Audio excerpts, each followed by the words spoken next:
আপনি শেখ হাসিনার সঙ্গে এই সরকারকে তুলনা করবেন? এই ধরনের প্রেক্ষাপট তৈরি হয়েছে ভাই?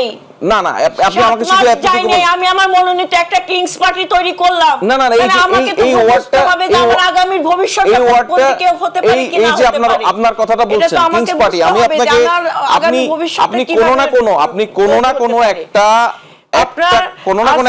সরকারের উপদেষ্টা আছে, আমি 2 দিন পরে আমি মানে একদিন আগে পদত্যাগ করে আরেকটা রাজনৈতিক দলের আমি শীর্ষ নেতা হলাম। তাহলে আমি যখন নেতৃত্ব দেব, আমি যখন রাজনীতি করব, আমাকে তো প্রথম থেকে মনে স্থির করে থাকতে হবে না আমি ওই সিংহাসনে বসবো না।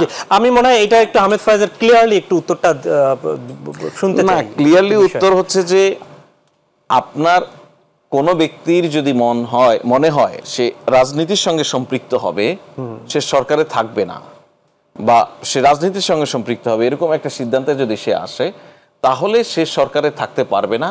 যেই ব্যক্তি সরকারে ছিলেন তিনি যখন সিদ্ধান্ত দিলেন তিনি রাজনীতি করবেন, তিনি সেখানে চলে গেছেন।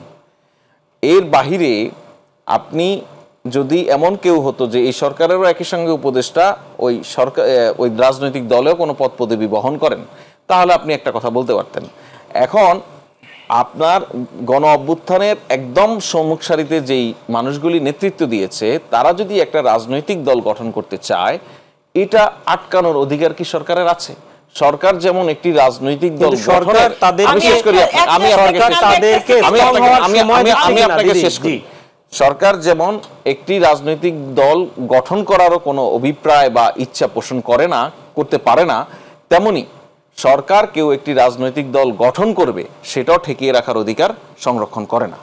সুতরাং এখন এই আলোচনাটা যেটা হয় সেটা আমার কাছে কি আলোচনা জানেন?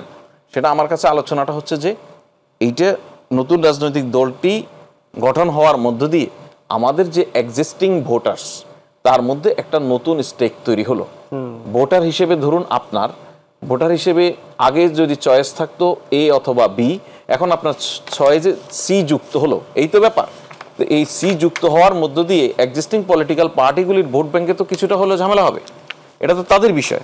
সুতরাং এটা নিয়ে যে রাজনৈতিক আলাপ হবে, নিজেদের মধ্যে বাহাস হবে, এটা আমাদের কাছে অস্বাভাবিক কোনো ঘটনা না। ক্লিয়ার করে দিই ভাই, আমাকে একদম 30 সেকেন্ডের মধ্যে জনাব নাহিদ মাহফুজ আসিফ ছাত্র জনতার বৈষম্য বিরোধী আন্দোলনে নেতৃত্ব দিয়েছেন।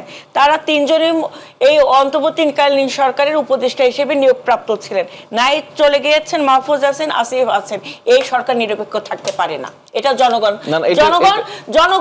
জনগণের বুঝতে আর বাকি নাই। নাহিদ এখন সরকারের বাইরে থেকে দল গঠন করেছে এবং তিনি যে সরকারের ভিতরে কাটি নাড়ান না তার কোনো গ্যারান্টি নেই। এবং যে অন্তর্বর্তীকালীন সরকারের কোন রাজনৈতিক দলের একটা নেতাও এই অন্তর্বর্তীকালীন সরকারের যুক্ত হননি, তাদের নিরপেক্ষতা বজায় রাখার জন্য এই সরকারকে সহযোগিতা করার জন্য সেই জায়গা থেকে সরকার ভিতরে না। এখানে আমি একটু আপনাকে সরকারের ভিতরে ছাত্র জনতা আমাদের কাছ থেকে শুনুন, চোখের সামনে স্পষ্ট একদমই ছাত্র জনতা বলতে কিন্তু ছাত্র দল, ছাত্র শিবির, ছাত্র ইউনিয়ন, ছাত্র ফেডারেশন, আমি শেষ করে দিই, আমি একটু শেষ করি। তো এখন এদের দাবির বিষয় নেই তো, আমি সবাই দেখেছি কারা নেতৃত্ব ছিল।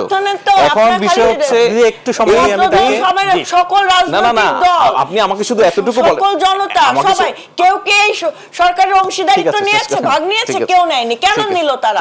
আর নিয়েছে যখন তারা আবার রাজনৈতিক দল গঠন। অনেক অনেক অনেক ধন্যবাদ অ্যাডভোকেট নিপুণ রায় চৌধুরী এবং অসংখ্য ধন্যবাদ ফয়েজ আহমেদ, আপনাদের দুজনকে।